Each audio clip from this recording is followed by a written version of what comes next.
En el otoño de 1943, los aviones de reconocimiento aliados recorrieron las playas del norte de Francia.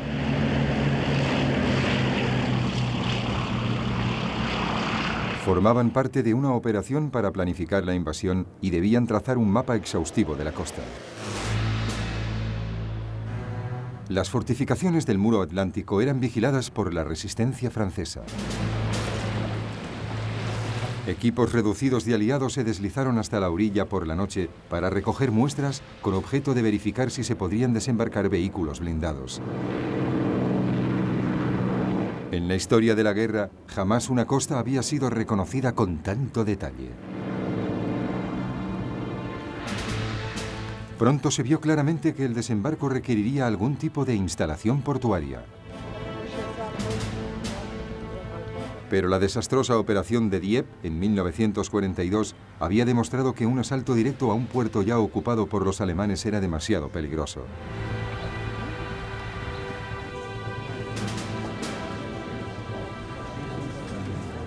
Esto obligó a los mandos británicos a idear una alternativa ingeniosa.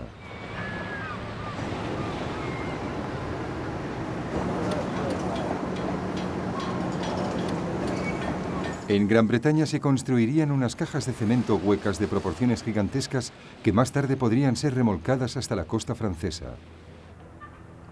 Una vez allí serían hundidas en el mar con objeto de formar un puerto artificial. Se las conocía por su nombre en clave, las Mulberries.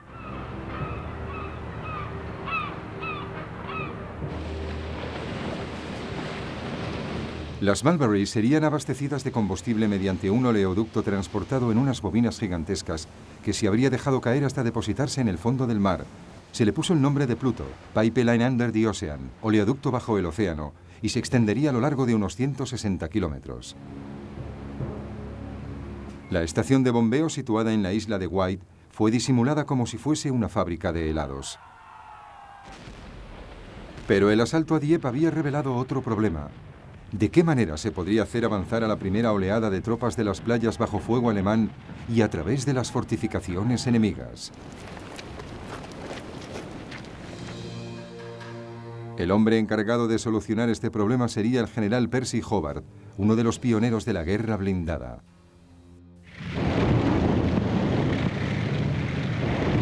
Hobart ideó una serie de dispositivos ingeniosos que los soldados llamaban funnies o bichos raros. Incluían máquinas tan extraordinarias como tanques flotantes con lanzallamas. Tanques con golpeadores de cadenas para desminar el terreno. El bobbin para hacer pistas de firme sólido sobre la arena o los guijarros. Una rampa blindada para trepar por las paredes de la playa.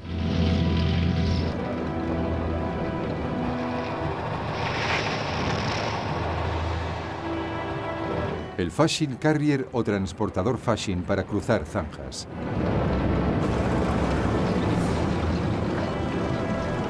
Y el tanque puente para superar obstáculos mayores.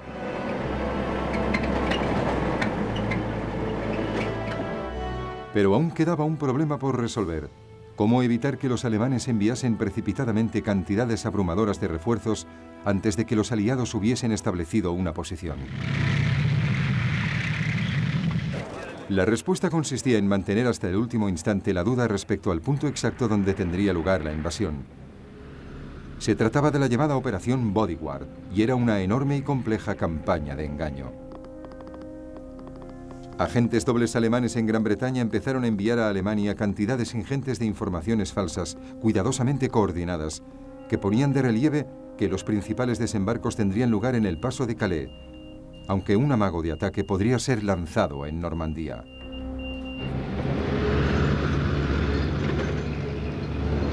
Para enredar aún más las cosas, los militares aliados crearon una unidad ficticia del ejército, el llamado Free Jewish Army Group, o FUSAG, el primer grupo del ejército de Estados Unidos. Este grupo estaba estacionado en Caen, exactamente enfrente del paso de Calais, de manera muy evidente. El hombre al cargo de esta unidad era el general norteamericano George Patton, que había sido retirado de las operaciones en Sicilia después de bofetear a soldados traumatizados por la guerra.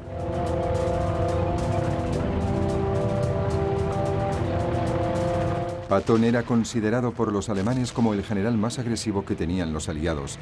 El hombre que todos esperaban dirigiría la invasión de Europa Occidental.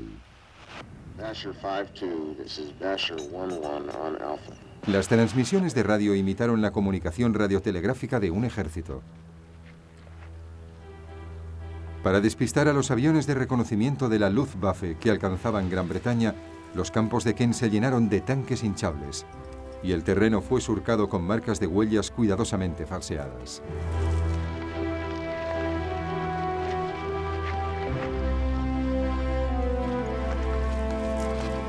Había aviones ficticios hechos con madera y lona. En los puertos situados a lo largo de la costa de Kent se colocaron lanchas de desembarco falsas. Había incluso tropas, aunque en realidad se trataba de unidades de refuerzo. A finales de 1943, los aliados designaron al general estadounidense Dwight Eisenhower como comandante supremo aliado para la invasión de Europa. El general británico Bernard Montgomery estaría al mando absoluto de las primeras tropas de asalto. El día D, tal como se acabó conociendo, se fijó para el 5 de junio de 1944.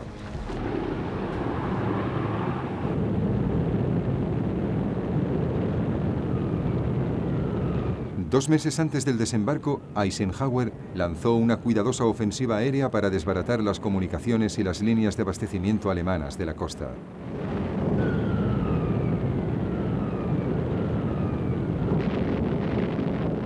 Una vez más, se había planeado todo cuidadosamente para dar la impresión de que el verdadero objetivo aliado era la región de Calais.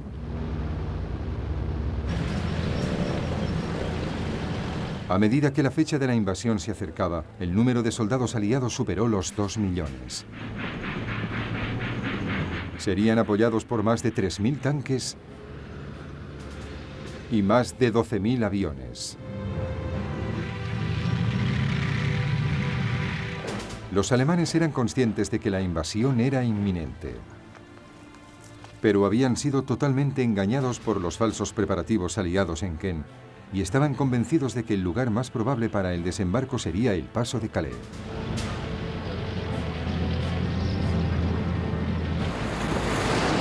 Todo parecía estar bajo control para los aliados. Las tropas recibieron las últimas instrucciones. Pero el tiempo, que hasta entonces había sido cálido y soleado, se volvió en su contra. La lluvia empezó a caer con fuerza. En el Canal de la Mancha el tiempo era borrascoso y había muy poca visibilidad.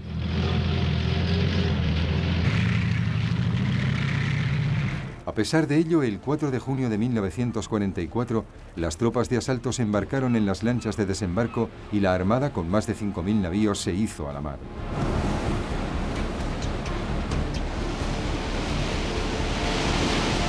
Seguía lloviendo con tanta fuerza que aquel mismo día se decidió posponer la invasión.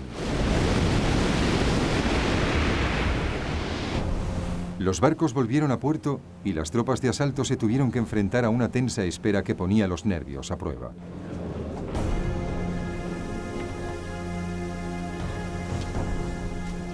Al día siguiente, temprano, los líderes militares se volvieron a reunir. Los comandantes navales y el general Montgomery estaban impacientes por llevar a cabo la operación. Pero los comandantes aéreos tenían dudas. Les preocupaba que la visibilidad no fuera suficiente para poder proporcionar un soporte aéreo efectivo. Tras un prolongado silencio, Eisenhower levantó la mirada y dijo: «De acuerdo, vamos allá».